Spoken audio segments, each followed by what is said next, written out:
Minutos, com a psicóloga Joyce Brito. Falando sobre saúde e comportamento na TV Conquista. Estamos juntos mais uma vez no nosso programa Minutos com a psicóloga Joyce Brito. E como é bom estarmos juntos toda semana. Eu sinto que isso tem feito mudança na vida de muitas pessoas, que param nem que seja um minutinho para poder conseguir ouvir um pouco do que eu tenho a dizer e agregar um pouco na vida daquele que precisa de mudanças. Ah, Joyce, todo mundo precisa? Olha, todos nós precisamos, não é? Em algum momento nós precisamos mudar. Mudar hábitos, mudar pensamentos, ser mais positivos, não ficar vendo tanto pelo em ovo, porque a maioria das pessoas hoje sofrem muito de ficar querendo achar pelo em ovo. E se não acha, parece que é um transtorno horrível de grande, porque não conseguiu achar um problema. Existem pessoas que procuram problemas para sofrer.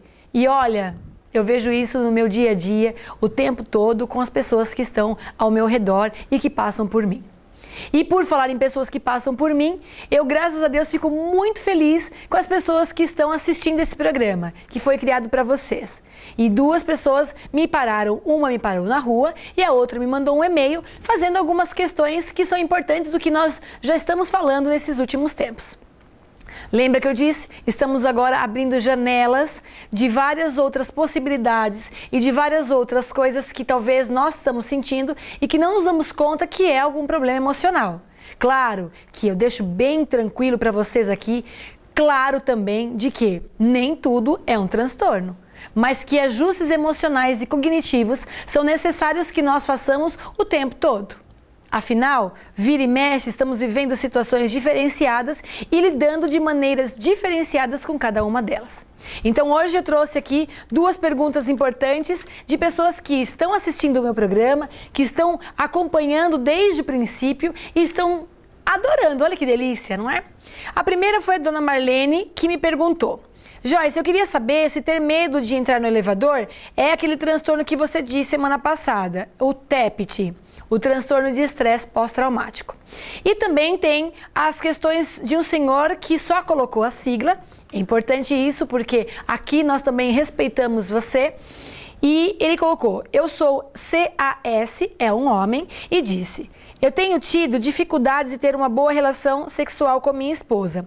Tenho um dia muito agitado e o médico me pediu para procurar um psicólogo.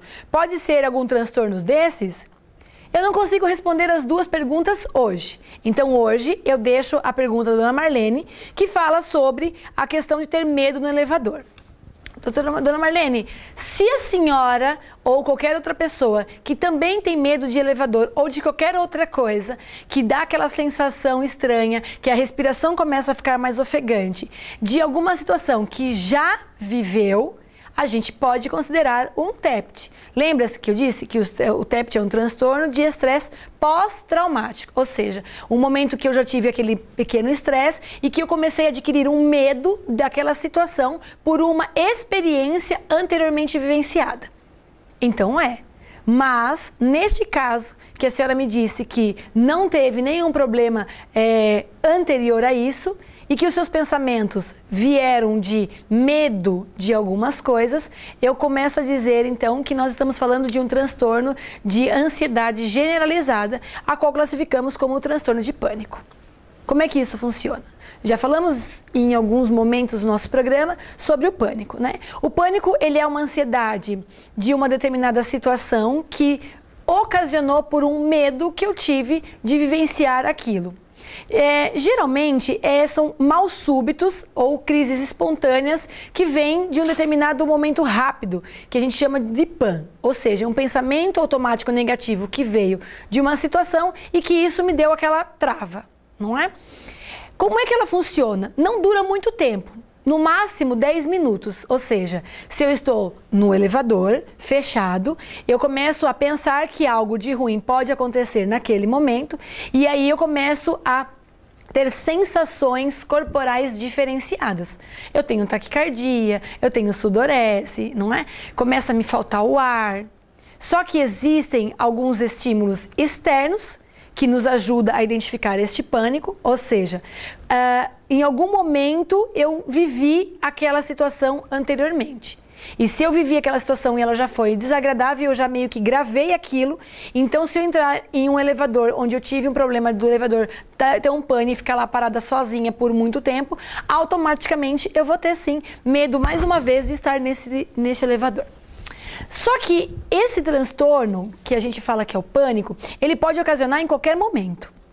Ou seja, depende de como eu estou pensando naquele evento que eu estou vivenciando. Então vamos lá. Os estímulos externos, que a gente acabou de dizer, são experiências vividas anteriormente que acionam aquele momento que eu tive que foi desconfortável e então eu começo a ter sensações corporais diferentes, ok? Mas nós também temos os estímulos internos. Que são esses estímulos? É isso aqui. São os pensamentos ou alguma imagem ou alguma sensação que eu tive em determinada situação em que acionou de uma maneira muito rápida um pensamento negativo e me fez ter medo de enfrentar alguma coisa. Veja bem, pensamentos muito comuns em pessoas que têm o pânico são: eu vou morrer. Então, por exemplo, no elevador, tudo bem? Por que eu estou dizendo elevador? Porque foi o que a dona Marlene nos trouxe hoje. Se eu estou fechado no elevador, não tem entrada de ar aparente, ou seja, eu percebo que o ambiente não é um ambiente muito seguro. E eu começo a pensar: este lugar está fechado, vou perder o ar, vai ficar sem ar, eu vou desmaiar, ninguém vai me achar aqui e então eu vou morrer. Então, um dos pensamentos disfuncionais aí é: eu vou morrer. Pode também vir outros pensamentos de enlouquecer. Então, se eu estiver com muitas pessoas junto comigo, eu não vou dar conta, eu posso ficar sem ar. Olha como é aflito a coisa, né? Nós sentimos uma aflição exagerada daquele momento a ponto de querer enlouquecer. Então vem o pensamento: se não conseguir sair daqui, eu acho que eu vou enlouquecer. É um pensamento. E o outro é perder o controle. Se eu não sair daqui em tanto tempo e eu não conseguir lidar com isso, eu vou morrer. Percebe que a gente volta sempre na questão eminente de morte, de perigo? Então o pânico, ele vem de uma sensação de sofrimento, entende?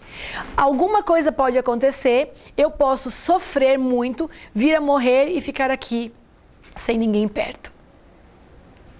Existem algumas pessoas e muitos pacientes que eu já atendi que têm essa sensação do pânico e que não conseguem ficar perto de nada nem com coisa alguma.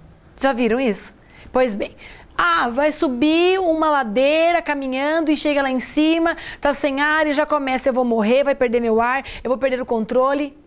Se você que está me assistindo pegar neste momento e correr parado no mesmo lugar por pelo menos 5 minutos, você já vai identificar que teve alteração na sua respiração. Por quê? Porque nós agitamos o corpo, nossa corrente sanguínea faz todo um processo e me deixa cansado. Isso significa que você vai morrer?